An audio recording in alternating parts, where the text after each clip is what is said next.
ബിസ്മില്ലാഹി അൽഹംദുലില്ലാഹി വസ്സലാത്തു വസ്സലാമു അലാ അഷ്റഫിൽ മുർസലീൻ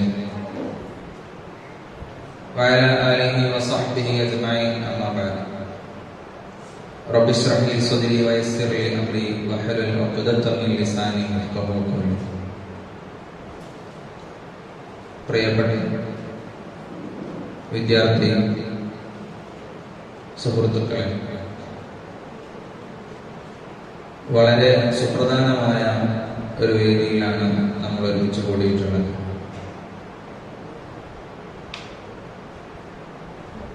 നമ്മളിവിടെ തിരഞ്ഞെടുത്തിരിക്കുന്ന വിഷയം ഇൽമുൽ കലാം അടരുകളിലെ പാഠങ്ങൾ എന്നുള്ളതാണ്. ഇൽമുൽ കലാമിനെ സംബന്ധിച്ച് വർഷങ്ങൾക്ക് മുമ്പ് തന്നെ, ഏറെ വർഷങ്ങൾക്ക് മുമ്പ് തന്നെ ഇസ്ലാമിക ലോകത്ത് ചർച്ചകളുണ്ട്, പഠനങ്ങളുണ്ട്, വിചാരങ്ങളുണ്ട്, ആലോചനകളുണ്ട്.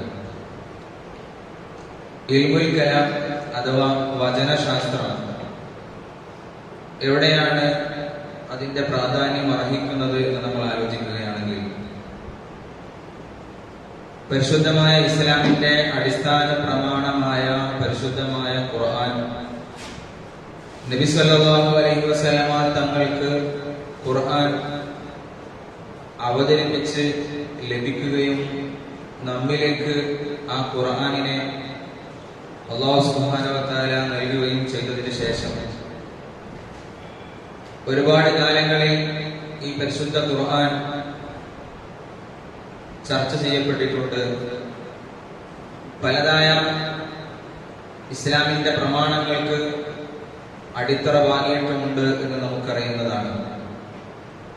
ഇസ്ലാമിക നിയമ സംഹിതകളും ഇസ്ലാമിന്റെ വിശ്വാസധാരകളും കടന്നു വരുന്നത് പരിശുദ്ധമായ ഈ ഖുർആനിന്റെ അടിത്തറയിലാണെന്ന് പറയേണ്ടതില്ലല്ലോ. പ്രധാനമായും രണ്ട് ഭാഗങ്ങൾ നമുക്ക് ആലോചിക്കാനുണ്ട്. ഒന്ന്, ഇസ്ലാമിക വിശ്വാസധാര, അത് തന്നെ പ്രമാണബദ്ധമായത്. രണ്ടാമത്തെ ഒരു ഭാഗം എന്ന് പറയുന്നത് ഇസ്ലാമിക പ്രമാണങ്ങളെ വിമർശിക്കുകയും അതിനെതിരെ ഡിബേറ്റുകൾ നടത്തുകയും ചെയ്യുന്ന ഒരു സെഷനാണെന്ന് നമുക്കറിയാം. വിമർശനങ്ങൾ, അതിനുള്ള ഇന്റലക്ച്വലായ ഇസ്ലാമിക ദൈക്ഷണികമായ നമ്മുടെ മുൻഗാമികളായ പണ്ഡിതന്മാരുടെ പ്രതിരോധങ്ങൾ ഒക്കെ ഒരു ലോകത്ത്, ഈ ഇസ്ലാമിക ലോകത്ത് കഴിഞ്ഞു പോയതാണ്. പ്രമാണബദ്ധമായ ആശയങ്ങൾക്കെതിരെ മറുവാദങ്ങൾ, അതിനെതിരെയുള്ള ശബ്ദങ്ങൾ ഉണ്ടാകുന്നത് എങ്ങനെയാണ് രൂപപ്പെട്ടു വരുന്നത്? അതിനെതിരെ ശബ്ദിക്കുന്ന ആളുകൾക്ക് എവിടെ നിന്നാണ് അതിനെതിരെ ശബ്ദിക്കാനുള്ള അടിത്തറ ലഭ്യമായത്? ഇങ്ങനെ തുടങ്ങിയ ഒരുപാട് ആലോചനകൾ ഇസ്ലാമിക വൈജ്ഞാനിക ലോകത്തുണ്ട്. അവിടെ നിന്ന് നമുക്ക് മനസ്സിലാകുന്ന ഒരുപാട് ആശയങ്ങളുണ്ട്, ഒരുപാട് വസ്തുതകളുണ്ട്. ഇൽമുൽ കലാം രൂപപ്പെട്ടു വരുന്നതും അത്തരത്തിലുള്ള ദൈക്ഷണികമായ കടന്നുകയറ്റങ്ങളുടെ, നുഴഞ്ഞുകയറ്റങ്ങളുടെ കാര്യങ്ങൾ കൊണ്ട് തന്നെയാണ്. ഇസ്ലാമിക ലോകത്ത് പ്രമാണങ്ങൾക്ക് വിരുദ്ധമായ രൂപത്തിലുള്ള ആലോചനകൾ നടക്കുന്ന ഒരു കാലമുണ്ട്. ആ ആലോചനകൾ നടക്കുന്ന കാലത്ത് നിന്ന് ഇങ്ങോട്ട് എന്നും ഡിബേറ്റുകൾ, സംവാദങ്ങൾ നിലനിർത്തിയിട്ടുണ്ട് ഇസ്ലാമിക ലോകത്ത്.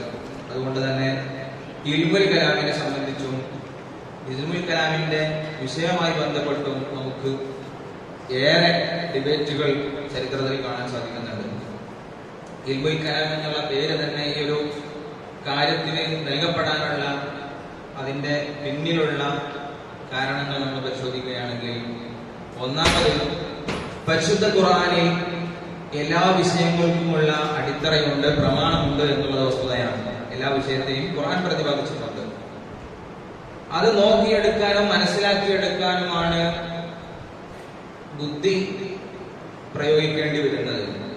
അങ്ങനെ അതിനെക്കുറിച്ച് ആലോചിക്കുകയും ആ ആയത്തുകളെയും മറ്റും മനസ്സിലാക്കുകയും ചെയ്യുന്നിടത്ത് വരുന്ന ആലോചനകൾ, അതുകൊണ്ട് തന്നെ പരിശുദ്ധമായ ഖുർആനിനെ കുറിച്ച് ചർച്ചകൾ എമ്പാടും വരുന്നുണ്ട്. ഇത് ഹൽക്ക് ആണോ? ഖുർആൻ, വിശുദ്ധമായ ഖുർആൻ ഹൽക്കാണോ, അതായത് സൃഷ്ടിയാണോ, അല്ലയോ എന്നുള്ളതിനെ കുറിച്ചുള്ള ചർച്ചകൾ വരുന്നുണ്ട്. അതുകൊണ്ട് തന്നെ ഇൽമുൽ കലാമിന് ഈ ഒരു വൈജ്ഞാനിക ശാഖക്ക് ഇൽമുൽ കലാം എന്നുള്ള ഒരു പേര് വരാനുള്ള ഒരു കാരണം കൂടി പറഞ്ഞു തരികയാണ്. മറ്റൊന്ന്, ഈ ഇന്റലക്ച്വലായ ഈ തത്വജ്ഞാനപരമായിട്ടുള്ള ആലോചനകളെ കുറിച്ച് സംസാരിക്കുന്നതും പഠിക്കുന്നതും ആ വിഭാഗം ആളുകൾ മുത്തകല്ലിമീങ്ങൾ എന്നറിയപ്പെടുന്നു. ആ വകുപ്പിലൂടെയും ഇൽമുൽ കലാം എന്നുള്ള പേര് ഇതിനെ സ്വായത്തമാകുന്നുണ്ട്. പ്രധാനമായും പറയുകയാണെങ്കിൽ മഹത്തുക്കളായ ആളുകൾ ഇൽമുൽ കലാമിന്റെ വിഷയങ്ങളെ ചർച്ച ചെയ്യരുതെന്ന് പറഞ്ഞു വെച്ച മഹത്തുക്കളുണ്ട്. അതിനെ കൂടുതൽ സാഹചര്യം അനുസരിച്ച് ചർച്ച ചെയ്യണമെന്ന് പറഞ്ഞ മഹത്തുക്കളും ഉണ്ട്. എന്തായാലും ബഹുമാനപ്പെട്ട ഇമാം അഹ്മദ് ബിൻ ഹംബൽ റളിയല്ലാഹു അൻഹുവിനെ പോലെയുള്ള മഹത്തുക്കളുടെ കാലത്ത്, ആ കാലത്തെ വലിയ പണ്ഡിതനായിരുന്ന ഹാരിസുൽ മുഹാസിബ് റളിയല്ലാഹു അൻഹു ഈ പറയപ്പെട്ട രൂപത്തിൽ ഇൽമുൽ കലാമുമായി ബന്ധപ്പെട്ട വിഷയങ്ങളെ ചർച്ച ചെയ്യുന്നുണ്ടെന്ന് അറിഞ്ഞപ്പോൾ അഹ്മദ് ബിൻ ഹംബൽ തങ്ങൾ അതിനെ എതിർക്കുന്ന ഒരു സാഹചര്യം ഉണ്ടായിട്ടുണ്ട്. അപ്പോ അതിന്റെ കാരണം, നിങ്ങൾ ഇൽമുൽ കലാമുമായി ബന്ധപ്പെട്ട തത്വജ്ഞാനങ്ങളുമായി ബന്ധപ്പെട്ട വിഷയങ്ങൾ, ദൈവാസ്തിക്യവുമായി ബന്ധപ്പെട്ട ആലോചനകൾ നിങ്ങൾ ജനങ്ങൾക്ക് മുമ്പിൽ തുറന്നു വെക്കുന്ന സമയത്ത് അതിനെ കൃത്യമായി മനസ്സിലാക്കാനോ കൃത്യമായി ഉൾക്കൊള്ളാനോ സാധിക്കാത്ത പാവങ്ങൾ ഉണ്ടെങ്കിൽ, അല്ലെങ്കിൽ അത്രയും ബുദ്ധി വികസിക്കാത്ത ആളുകൾ ഉണ്ടെങ്കിൽ അവർക്കുള്ളിൽ വരെ കൂടുതൽ സംശയങ്ങൾ ഉടലെടുക്കുകയാണ് ചെയ്യുന്നത്. അതുകൊണ്ട് അത്തരത്തിലുള്ള ചർച്ചകൾ വേണ്ട എന്നുള്ള രൂപത്തിൽ ബഹുമാനപ്പെട്ട ഇമാം അഹ്മദ് ബിൻ ഹംബൽ റളിയല്ലാഹു പോലെയുള്ള ആളുകൾ അക്കാലത്ത് അഭിപ്രായങ്ങൾ പറഞ്ഞിരിക്കുന്നത് കാണാൻ സാധിക്കുന്നുണ്ട്. ഇസ്ലാമിക പ്രമാണങ്ങളിൽ ഞാൻ നേരത്തെ പറഞ്ഞ രൂപത്തിലുള്ള നുഴഞ്ഞു കയറ്റങ്ങളും കടത്തിക്കൂട്ടലുകളും ഈ ഒരു ആശയധാരയ്ക്ക് സമാന്തരമായി സഞ്ചരിച്ചു വരുന്ന ഒരു കാലഘട്ടം നമുക്കറിയാം. ബഹുമാനപ്പെട്ട ഹസനുൽ ബസ്രി റളിയല്ലാഹു അൻഹുവിന്റെ കാലത്ത് അദ്ദേഹത്തിന്റെ ശിഷ്യന്മാരിൽപ്പെട്ട ആളാണ് വാസിൽ ബിൻ അത്താഹ്. നമ്മളെന്നും അറിയുന്നതാണ് വാസിൽ ബിൻ അത്താഹ്. ഹസനുൽ ബസ്രി തങ്ങൾ ഇസ്ലാമിക വിശ്വാസധാരയെ കുറിച്ച് ചർച്ച ചെയ്യുന്ന സമയത്ത് അതിനെതിരെയുള്ള ആലോചനകൾ നടത്തുകയും കുറച്ച് ആളുകളെ സംഘടിപ്പിച്ച് മാറിയിരുന്ന് ചർച്ച ചെയ്യുകയും ഹസനുൽ ബസ്രി തങ്ങളുടെ ആശയത്തിന് വിരുദ്ധമായ ആലോചനകൾ കൊണ്ടുവരികയും ചെയ്ത ആളാണ് വാസിൽ ബിൻ അത്താഹ്. അതുകൊണ്ട് തന്നെ അവർ ഞങ്ങളിൽ നിന്ന് മാറിപ്പോയി എന്നുള്ള അർത്ഥത്തിന് എഴുത്തസിൽ അന്ന, അവർ ഞങ്ങളിൽ നിന്ന് മാറി, എഴുത്തസല അന്ന, അല്ലെ, ഇങ്ങനെ നമ്മളെ തൊട്ട് തിരിഞ്ഞു പോയ ആളുകൾ, അങ്ങനെ ഒരു വിഭാഗം തിരിഞ്ഞു പോയ ആളുകൾ എന്നുള്ള നിലക്ക് അങ്ങനെ രൂപപ്പെട്ടു വന്നതാണ് മുഅ്തസിലത്ത് എന്ന് പറയുന്ന വിഭാഗം.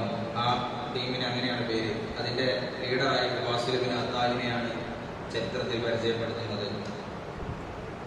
അങ്ങനെ വാസിൽ ബിൻ അത്താഹിനെ പോലെയുള്ള ആളുകളിലെ ഈ ഇസ്ലാമിന്റെ പ്രമാണവുമായി ബന്ധപ്പെട്ട ആ വിഷയങ്ങളിൽ ചർച്ചകൾ വൈരുദ്ധ്യ ഭാഗത്തിലൂടെ കൊണ്ടുവരുന്നു, വികലമാക്കി ചിത്രീകരിക്കപ്പെടുന്നു.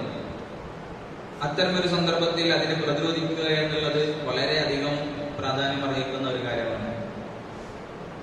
പിന്നീട് ഇസ്ലാമിക ലോകത്ത് ഈ പറയപ്പെട്ട ഇസ്ലാമിക് ഫിലോസഫിയുടെ മേഖലകളെ കുറിച്ച് ആലോചിക്കുന്ന സമയത്ത് മനസ്സിലാക്കുന്ന ഒരു കാര്യം, ഇസ്ലാമിക് ഫിലോസഫിക്ക് എതിരെ ചർച്ച ചെയ്യുകയും അതിനെക്കുറിച്ച് ആലോചിക്കുകയും എന്നതിന് പരമപ്രധാനമായിട്ട് സ്വാധീനം ചെലുത്തിയത് ഒന്ന് ഗ്രീക്ക് ഫിലോസഫിയാണ്. അതുപോലെ തന്നെ അരിസ്റ്റോട്ടലിനെ പോലെയുള്ള, പ്ലാറ്റോനെ പോലെയുള്ള, സോക്രട്ടീസിനെ പോലെയുള്ള ഗ്രീക്ക് ഫിലോസഫേഴ്സ് മുന്നോട്ട് വയ്ക്കുന്ന ആശയങ്ങളാണ് പരമപ്രധാനമായും ഇസ്ലാമിനെതിരെയുള്ള, ഇസ്ലാമിന്റെ വിശ്വാസധാരക്കെതിരെയുള്ള ആയുധമാക്കിക്കൊണ്ട് ഈ ഭാഗം ആളുകൾ സ്വീകരിക്കുന്നത്.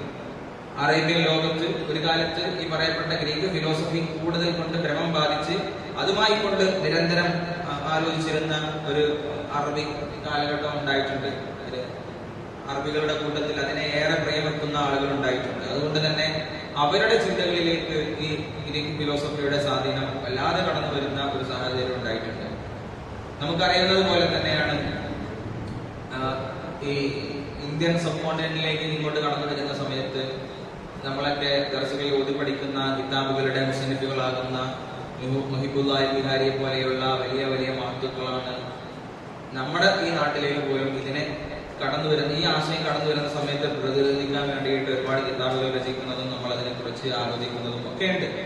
അങ്ങനെ ഇന്ത്യയിലേക്ക് തന്നെ വെളിച്ചം കൊണ്ടുവന്ന വിഭാഗമാണ് അവർ.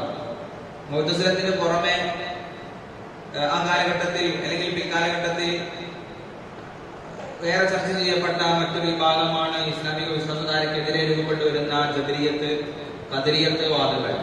ജബരിയത്ത്, ഖദരിയത്ത് വാദങ്ങൾക്കുള്ളിൽ നമുക്ക് അവരെ കുറിച്ച് പഠിച്ചു നോക്കുകയാണെന്നുണ്ടെങ്കിൽ ഈ ജബരിയത്ത് വിഭാഗം, ജഹ്മിയത്ത് എന്നൊക്കെ പറയുന്ന ഈ വിഭാഗം അവർ മുന്നോട്ട് വെക്കുന്ന ഒരു ആശയമുണ്ട്. പ്രീ ഡെസ്റ്റിനേഷൻ, അല്ലാഹു സുബ്ഹാനഹു വ തആല എല്ലാം കാലം കൊണ്ട് തീരുമാനിച്ചു വെച്ചതാണ് എന്നുള്ള ഒരു ആശയം അവർ മുന്നോട്ട് വെക്കുന്നുണ്ട്. അതിനെതിരെ ഒരു മറുശബ്ദമായിക്കൊണ്ട് വന്ന ഒരു ആശയമാണ് ഖദരിയത്ത്. ഖാദിരിയത്തല്ല, ഖദരിയത്താണ്, പ്രത്യേകം ശ്രദ്ധിക്കണം.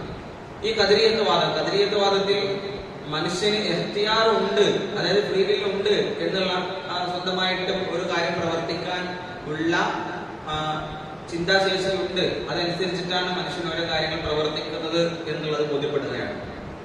അപ്പോ അള്ളാഹുവാണ് നിങ്ങളെ സൃഷ്ടിച്ചതും നിങ്ങളുടെ പ്രവർത്തനങ്ങളെ സൃഷ്ടിച്ചത് എന്ന് പറയുമ്പോൾ രൂപപ്പെട്ടു വരുന്നതോ അല്ലാഹു സുബ്ഹാനഹു വ തആല മനുഷ്യനാകുന്ന നമ്മളെ സൃഷ്ടിച്ചു, നമ്മുടെ പ്രവർത്തനങ്ങളെയും അല്ലാഹു സുബ്ഹാനഹു വ തആല സൃഷ്ടിച്ചു എന്ന് പറഞ്ഞാൽ ഏത് പ്രവർത്തനം ചെയ്യണമെന്നുള്ള തീരുമാനം എടുക്കുന്നത്, ആ ഇഖ്തിയാർ നടത്തുന്നത് മനുഷ്യനാണ്.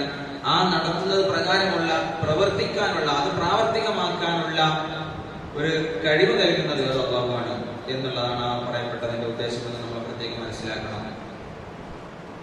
അങ്ങനെ അവാന്തര വിഭാഗങ്ങൾ രൂപപ്പെട്ടു വരുന്ന ഒരു സാഹചര്യത്തിലാണ് ഇസ്ലാമിക ദൈക്ഷണികപരമായ തത്വചിന്താപരമായ ആശയങ്ങളെ ഇൽമുൽ കലാമിന്റെ ആ ഒരു ശാസ്ത്രത്തിലൂടെ രൂപപ്പെടുത്തിയെടുക്കുന്നത്. ഇതേ പ്രകാരം തന്നെ മുർജിഅത്ത് വിഭാഗം എന്ന് പറയുന്ന മറ്റൊരു വിഭാഗം കൂടി രൂപപ്പെട്ടു വരുന്നുണ്ട്. ഇങ്ങനെ ഒരുപാട് വിഭാഗങ്ങളായിക്കൊണ്ട് വ്യത്യസ്ത ചിന്താധാരകളിലൂടെ കടന്നു വരുന്നുണ്ട്. അപ്പൊ അതിൽപ്പെട്ട ഒന്നാണ് ഈ മുർജിഅത്ത്. മുർജിഅത്ത് പറഞ്ഞത് ഏത് തെറ്റുകളും ചെയ്യാം, ഒരു കുഴപ്പമില്ല, എന്ത് തെറ്റുകൾ ചെയ്താലും കുഴപ്പമൊന്നുമില്ല, അല്ലാഹു നമുക്ക് പുറത്തു നിന്ന് നമ്മളെ സ്വർഗത്തിലാക്കും. ഈ തരത്തിലുള്ള ഏത് തെറ്റുകൾക്കും അനുവാദം കൊടുക്കുന്ന രൂപത്തിലുള്ള ചിന്താധാരകൾ കടന്നു വന്നതും ആ കാലഘട്ടത്തിലാണ്.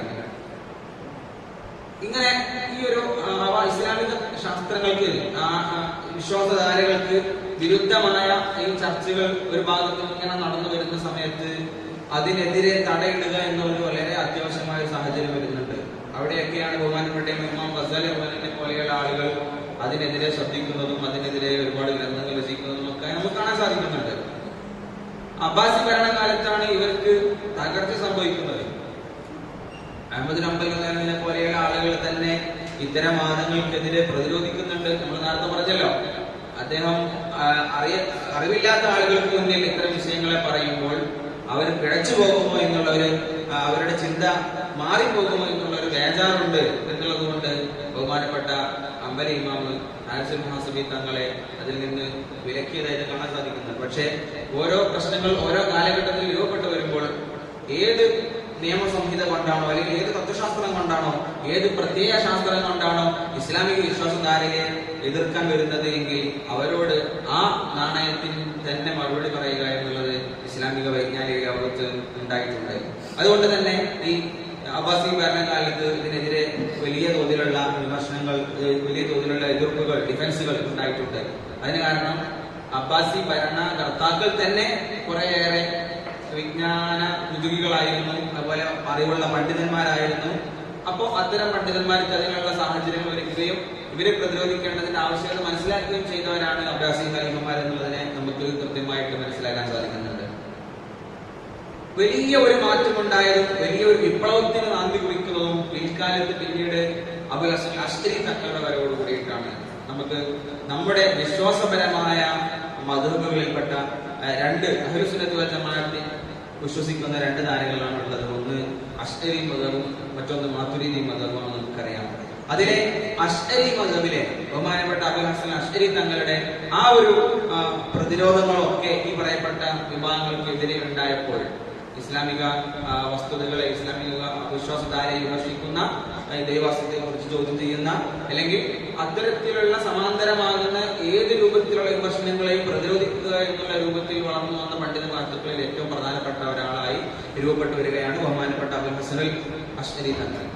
ആ അശ്അരി തങ്ങളുടെ സരണിയിലാണ് നമ്മളൊക്കെ ഇപ്പോൾ ചെയ്യുന്നത് നമ്മുടെ വിശ്വാസവും കൂട്ടി ഉറപ്പിച്ചിട്ടുള്ളത് എന്നുള്ളത് നമുക്ക് അറിയാൻ സാധിക്കുന്നുണ്ട്. ഇത്തരം ചർച്ചകളൊന്നും വേണ്ട എന്ന് പറഞ്ഞുകൊണ്ടിരിക്കുന്ന ഒരു കാലഘട്ടത്തിലാണ് ഇത്തരത്തിലുള്ള അവാന്തര വിഭാഗങ്ങളുടെ അതിപ്രസരം കാരണം മഹത്തുക്കളായ പണ്ഡിതന്മാർ ഇതിനെതിരെ ഇതിനെതിരെ കിതാബ് എഴുതുന്നതും ഇതിനെതിരെ ശ്രദ്ധിക്കുന്നതും. അപ്പോൾ അതിന്റെ ആവശ്യകത എത്രത്തോളം ഉണ്ടെന്ന് നമുക്ക് ബോധ്യപ്പെട്ടു വരുന്നതാണ്. എന്നാലും ഇമാം ഗസാലി റഹ്മത്തുള്ളാഹിനെ പോലെയുള്ള പണ്ഡിത മഹത്തുക്കൾ പിൽക്കാലത്ത്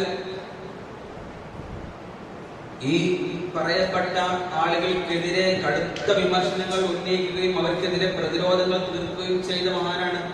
എന്നാൽ ഇതേ ഗസാലി ഇമാം തന്നെ ഇൽജാമുൽ അവാം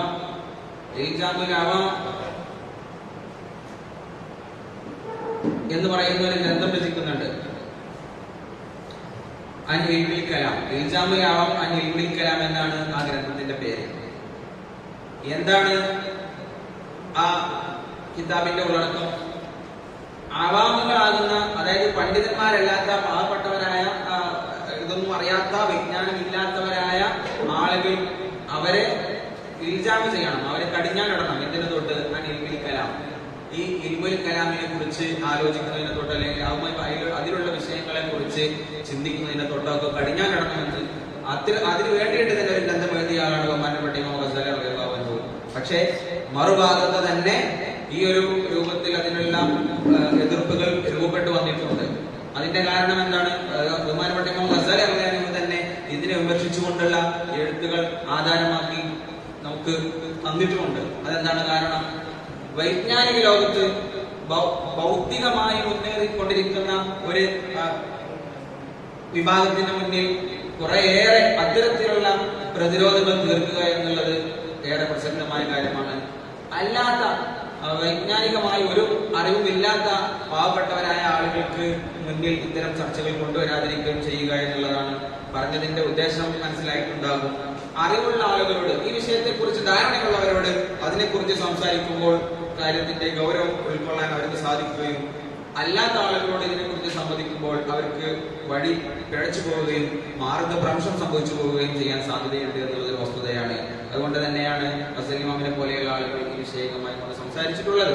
ഇതേ രൂപത്തിൽ തന്നെ ഇമാം റാസി റളിയല്ലാഹുവിനെ പോലെയുള്ള ആളുകൾ, ഇമാം ജുവൈനിയെ പോലെയുള്ള ആളുകൾ ഈ ഇത്തരം വിഷയത്തിൽ, ഈ ഇൽമുൽ കലാമുമായി ബന്ധപ്പെട്ട വിഷയത്തിൽ കൂടുതൽ ഹ്രസ്വമായ രൂപത്തിൽ, കൂടുതൽ ആളുകൾക്ക് മനസ്സിലാകുന്ന വളരെ സരളമായ രൂപത്തിൽ ഇതിനെ വിശദീകരിച്ചുകൊണ്ട് അവരവരുടെ ഗ്രന്ഥങ്ങളിൽ ഉൾപ്പെടുത്തിയിട്ടുമുണ്ട് എന്നുള്ളത് നമുക്കറിയാൻ സാധിക്കുന്നുണ്ട്.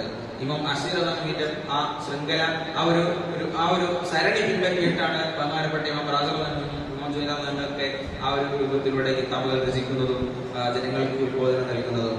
മറ്റൊരു വിഭാഗമാണ് നമ്മൾ നേരത്തെ പറഞ്ഞ പ്രകാരമുള്ള മാതുരിദി സരണി.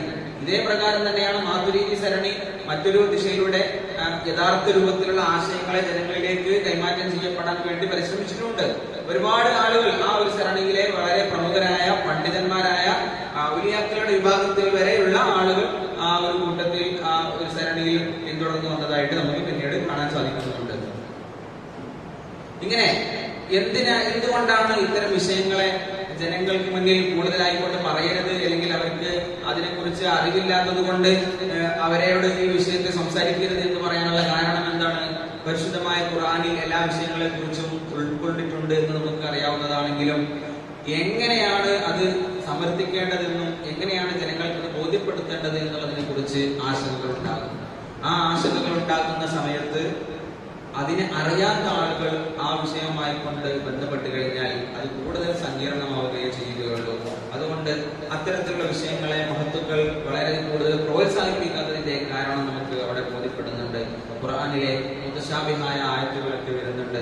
ഈ മുത്തശാബിഹായ ആയത്തുകളൊക്കെ വരുന്ന സമയത്ത് അതിനെ എങ്ങനെ കൈകാര്യം ചെയ്യണം എന്നുള്ളതിനെ കുറിച്ചിട്ട് ആളുകൾക്ക്, ഈ കൈകാര്യം ചെയ്യുന്ന ആളുകൾക്ക് അറിവില്ലെങ്കിൽ, അടിസ്ഥാനപരമായ ഐഡിയ ഇല്ലെങ്കിൽ വളരെയേറെ പ്രത്യേകാതകൾ അതുമൂലം ഉണ്ടാകുന്നുണ്ട്. അതുകൊണ്ട് തന്നെയാണ് മഹാന്മാരായ മഹത്തുക്കളായ ആളുകൾ ഇതിനെതിരെ ശബ്ദിച്ചതും ഇതിനെതിരെ കിതാബ് എഴുതാൻ വേണ്ടി വന്നതൊക്കെ അതിന്റെ സാഹചര്യം കൊണ്ടാണ്. പിൽക്കാലത്ത് ഇങ്ങോട്ട് ഇങ്ങനെ കടന്നു വരികയാണെങ്കിൽ ബഹുമാനപ്പെട്ട ഇമാം ഗസാലി റളിയല്ലാഹുവിനെ പോലെയുള്ള മഹത്തുക്കൾക്ക് ശേഷം പിന്നീട് നമുക്ക് അവരുടെ കിതാബുകൾ തന്നെ റഫറൻസ് ആയിട്ടുണ്ട്. നമുക്ക് എല്ലാ വിഷയങ്ങളും അതിൽ തന്നെ രൂപപ്പെട്ടു വരുന്നുണ്ട്. മുൻഗാമികളായ ആളുകൾ നേരിട്ട എല്ലാ ചോദ്യങ്ങൾക്കും ഉത്തരങ്ങളും അതിൽ തന്നെ ബഹുമാനപ്പെട്ട ഗസാലി ഇമാമിനെ പോലെയുള്ള ആളുകളൊക്കെ രചിക്കുന്നുണ്ട്. സമാന്തരമായി രൂപപ്പെട്ടു വരുന്ന ക്രൈസ്തവ ചിന്താഗതിയുടെ ഏറ്റവും അവരുടെ ഫിലോസഫി അനുസരിച്ച് രൂപപ്പെട്ടു വരുന്ന ചില ഇസ്ലാമിക വിമർശനങ്ങളൊക്കെ ഉണ്ട്. അതിനെതിരെ ബഹുമാനപ്പെട്ട ഇമാം ഗസാലി റഹിമഹുല്ലാഹിനെ പോലെയുള്ള ആളുകൾ വലിയ ശബ്ദത്തിൽ വലിയ ഉത്തരവാദിത്തോടുകൂടെ തന്നെ അതിനെതിരെ നേരിട്ടിട്ടുണ്ട്. അതുകൊണ്ട് തന്നെയാണ് സെന്റ് തോമസ് അക്വിനാസിന്റെ സുമ തിയോളജിക്കൊക്കെ പിൽക്കാലത്ത് രചിക്കേണ്ടി വരുന്നത് എന്തെങ്കിലും ഒരു പിരിമുറുക്കം സൃഷ്ടിക്കുന്ന സമയത്ത് അല്ലെ ഇതിനൊക്കെ തീർത്ത വിപ്ലവത്തിന്റെ ഒരു മാർഗം അവർക്ക് വലിയ പ്രയാസകരമായിരുന്നു. വളരെ തസൂഫിന്റെ മേഖലകളിലൂടെയൊക്കെ ഇമാം ഗസാലി റഹിമഹുല്ലാഹിനെ പോലെയുള്ള മഹത്തുക്കൾ ആ രൂപത്തിൽ ഇസ്ലാമിക് ഫിലോസഫിയെ പരിചയപ്പെടുത്തുകയും കൂടുതൽ ജനങ്ങളിലേക്ക് ഇറങ്ങുകയും ചെയ്തപ്പോൾ ഈ തോമസ് അക്വിനാസിനെ ഒന്ന് പിടിച്ചു നിൽക്കണമെങ്കിൽ സുമ്മാ തിയോളജിക്കാർ രചിക്കേണ്ടി വരുന്ന ഒരു സാഹചര്യമൊക്കെ പിൽക്കാലത്ത് ഉണ്ടാകുന്നുണ്ട് എന്ന് നമുക്ക് അറിയാവുന്ന കാര്യം കൂടെയാണ്. എന്തായാലും ഇത്തരം സാഹചര്യങ്ങൾ രൂപപ്പെട്ടു വരുന്നതിന്റെ ഇടയിൽ ഈ പണ്ഡിത മഹത്തുക്കൾ ഇത്തരം കിതാബുകൾ എഴുതി വെച്ചത് നമുക്ക് ഏറെ ഫലപ്രദമാണ് എന്ന് നമുക്ക് പറയാതെ വയ്യ. ഇനി ഇങ്ങോട്ട് വരുമ്പോൾ ഖുർആനിൽ നേരത്തെ പറഞ്ഞ പോലെ മുതശാബിഹായ ആയത്തുകളുണ്ട്. അർ റഹ്മാൻ അലൽ അർശി ഇസ്തവ എന്നൊക്കെ പറയുന്ന രൂപത്തിൽ അല്ലാഹു അർശിന്റെ മേൽ ആസനസ്ഥനാണ് എന്നുള്ള പ്രയോഗം ബാഹ്യമായ രൂപത്തിൽ ഇങ്ങനെ അർത്ഥം വെക്കുമ്പോൾ നമുക്ക് അങ്ങനെ വായിക്കാൻ കഴിയും. പക്ഷെ അതിന്റെ അർത്ഥം എന്താണ്, അതിന്റെ ഉള്ളടക്കം എന്താണ്, അതുകൊണ്ട് ഉദ്ദേശിക്കുന്നത് എന്താണ് എന്ന് ജനങ്ങൾക്ക് ബോധ്യപ്പെടുത്തി കൊടുക്കാൻ അള്ളാഹുവിന് കൈകാലുകളുണ്ടോ, അള്ളാഹുവിന് ശരീരമുണ്ടോ, ഇങ്ങനെ തുടങ്ങിയിട്ടുള്ള ചോദ്യങ്ങൾക്ക് കൃത്യമായ മറുപടി നൽകണം എന്നുണ്ടെങ്കിൽ അതിനെക്കുറിച്ച് കൃത്യമായ ധാരണ ഉണ്ടാകണം. ഇൽമുൽ കലാമിന്റെ പ്രസക്തി കൂടുന്നതും ആ ഭാഗത്തിലൂടെയൊക്കെ തന്നെയാണ് എന്ന് ബോധ്യപ്പെടുകയാണ്. നമുക്ക് അവസാനിപ്പിക്കാനായെന്ന് നമുക്ക് മനസ്സിലാകുന്നു. ആധുനിക കാലത്ത് പ്രതിരോധങ്ങൾ ഉണ്ടായിട്ടുണ്ടോ? ഇനി പറയപ്പെട്ട ഇൽമുൽ കലാമിനെതിരെ ശബ്ദിക്കുന്ന ആളുകൾക്ക് ഉണ്ടായിട്ടുണ്ട് എന്നുള്ളതാണ് മറുപടി. ആധുനിക കാലത്ത് ഖുബറൽ യഖീനിയാത്തുൽ കൗനിയ എന്ന് പറയുന്ന ഗ്രന്ഥത്തിന്റെ രചയിതാവ് ബഹുമാനപ്പെട്ട സയ്യിദ് റമദാൻ ബൂത്തിയെ പോലെയുള്ള ആളുകൾ ഇതിനെതിരെ ശബ്ദിക്കുന്നതും ഇതിനെതിരെ കിതാബുകൾ രചിക്കുന്നതും ആധുനിക കാലത്ത് ഉയർന്നു വരുന്ന ഇത്തരത്തിലുള്ള മോഡേൺ വെസ്റ്റേൺ ചിന്താഗതികൾക്കെതിരെ ഫലപ്രദമായ രൂപത്തിൽ കിതാബുകൾ രൂപപ്പെടുത്തിയെടുക്കുന്നതും ഒക്കെ അതിന്റെ ഭാഗമായിട്ടാണെന്ന് നമ്മൾ മനസ്സിലാക്കേണ്ടതുണ്ട്. ആ ബഹുമാനപ്പെട്ട ബൂത്തി സമർത്ഥിക്കുന്നത് 4 ഭാഗങ്ങളായിക്കൊണ്ടാണ്. ഒന്ന് ഇലാഹിയാത്ത്, അല്ലാഹു സുബ്ഹാനഹു വ തആലയുമായി ബന്ധപ്പെടുന്ന ഇത്തരത്തിലുള്ള വിഷയങ്ങളെ ഫിലോസഫിയുമായി ബന്ധപ്പെട്ട് ഉയർത്തിക്കൊണ്ടുവരുന്ന ചില ചോദ്യങ്ങൾക്ക് അതിനെല്ലാമുള്ള മറുപടി ആ ഇലാഹിയാത്തിനുണ്ടായിരുന്നു. മറ്റൊന്ന് നബവിയാത്താണ്. നബവിയാത്തിൽ ബഹുമാനപ്പെട്ട ഇമാം ബൂത്തി കൃത്യമായി പ്രവാചകന്മാരിലുള്ള വിശ്വാസധാരയെ കുറിച്ചും അവരെ വിശ്വസിക്കുന്നതിന്റെ ആവശ്യകതയെ കുറിച്ചും ആ ഒരു നബുവത്തിന്റെ വിഷയത്തിലുള്ള സംശയങ്ങൾക്ക് മറുപടി എന്നോണം അതെല്ലാം വിശദീകരിക്കുന്നുണ്ട്. മറ്റൊന്ന് കൗനിയാത്താണ്, 4ാമത് ഗൈബിയാത്തുമാണ്. ഇങ്ങനെ 4 ഘട്ടങ്ങളിലായിക്കൊണ്ട് കൃത്യമായിട്ട് ഖുബറൽ യഖീനിയാത്തുൽ കൗനിയയെ ബഹുമാനപ്പെട്ട ഇമാം സയ്യിദ് റമദാൻ ബൂത്തിയെ പോലെയുള്ള പണ്ഡിതന്മാർ രേഖപ്പെടുത്തി വെക്കുന്നുണ്ട്.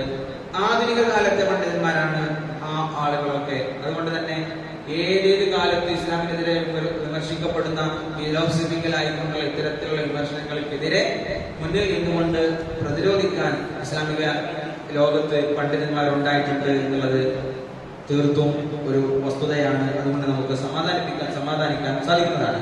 മുഅ്തസിലത്ത്, അതുപോലെ ഗ്രീക്ക് ഫിലോസഫി, വെസ്റ്റേൺ ഫിലോസഫി തുടങ്ങിയ ഇൽമുൽ കലാമിനെ പ്രതിരോധിക്കുന്ന ഏതേത് ആശയങ്ങൾ ഏതേത് കാലത്ത് ഉണ്ടായിട്ടുണ്ടോ അതിനൊക്കെ പ്രതിരോധിക്കാൻ അതത് കാലഘട്ടങ്ങളിലെ ഇസ്ലാമിക പണ്ഡിതന്മാർ മുന്നോട്ട് വന്നിട്ടുണ്ട് എന്നുള്ളതും വസ്തുതയാണ്.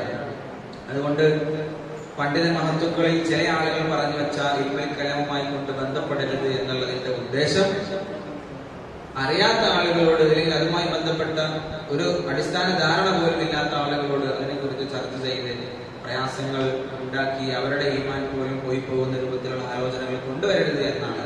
അതിനെക്കുറിച്ച് ദൈക്ഷണികമായി ഇന്റലക്ച്വലായിക്കൊണ്ട് ആലോചിക്കുന്ന ആളുകൾക്ക് മുന്നിലേക്ക് ആ വിഷയങ്ങൾ ചർച്ചകൾക്ക് പ്രതിരോധങ്ങൾ വരുന്ന മാത്രയിൽ അതിനെ തകർക്കാൻ വേണ്ടി നമുക്ക് തടയിടാൻ വേണ്ടി നമുക്ക് ഉപയോഗിക്കാവുന്നതാണ് എന്നുള്ള വസ്തുതയാണ്. പുതിയ കാലത്ത് ഇസ്ലാമിനെതിരെ വെല്ലുവിളി എന്നുള്ള രൂപത്തിൽ അവതരിപ്പിക്കപ്പെടുന്ന സയന്റിസം അല്ലെങ്കിൽ സയൻസിന്റെ ചില ഭാഗങ്ങൾ എടുത്തുകൊണ്ട് പ്രതിരോധനം അത് മറ്റൊരു ഫിലോസഫിക്കലായിക്കൊണ്ടുള്ള രൂപത്തിൽ അതുപോലെയുള്ള ഒന്നായിക്കൊണ്ട് മറ്റൊരു വിഷയമായിക്കൊണ്ട് ഇസ്ലാമിനെതിരെ കൊണ്ടുവരുന്ന ആളുകളുണ്ട്. ഇവിടെ നമുക്ക് പറയാനുള്ളത്, ഇവരോട് നമുക്ക് പറയാനുള്ളത്, സയൻസ് എന്ന് പറയുന്നത് ഇസ്ലാമിക വിരുദ്ധമല്ല എന്നുള്ളതാണ്. ഇസ്ലാമും സയൻസും രണ്ടാണ് എന്നുള്ള രൂപത്തിലുള്ള ആലോചനകൾ അത് ബുദ്ധിശൂന്യമാണ് എന്ന് നമുക്കറിയാം. ഏതേത് കാലഘട്ടത്തിലും ഏതേത് ചിന്തകളും ഏതേത് ആലോചനകൾ ഉണ്ടായിട്ടുണ്ടല്ലോ. പുതിയ കാലത്ത് സയൻസാണ് ഇസ്ലാമിനെതിരെ സയന്റിഫിക് ആയിക്കൊണ്ട് അള്ളാഹുവിനെ തെളിയിക്കാൻ സാധിക്കുമോ എന്നുള്ള ആലോചനകളും ചിന്തകളും ഒക്കെയാണ് ഉയർന്നു വരുന്നത്. പക്ഷെ നമുക്ക് പറയാനുള്ളത് സയൻസ് എന്നുള്ളത് ഈ മെറ്റീരിയൽ വേൾഡിൽ, ഈ ഒരു വേൾഡിലെ കാര്യങ്ങളെ നിരീക്ഷണ പരീക്ഷണങ്ങൾക്ക് അടിസ്ഥാനമാക്കി കണ്ടെത്തുന്നതാണ്. ഇതിനപ്പുറത്തേക്കുള്ള കാര്യങ്ങളെ കണ്ടെത്താനോ ആലോചിക്കാനോ അതിനെക്കുറിച്ച് സയൻസിന് തൊടാൻ പോലും സാധിക്കുന്നില്ല എന്നുള്ളത് വസ്തുതയാണ് എന്നുകൂടി നമുക്ക് ഈ വിഷയമായിക്കൊണ്ട് മനസ്സിലാക്കുന്നുണ്ട് എന്ന് മാത്രം പറഞ്ഞ് ഈ ഒരു സെഷൻ ഇവിടെ അവസാനിപ്പിക്കാൻ ഉദ്ദേശിക്കുകയാണ്.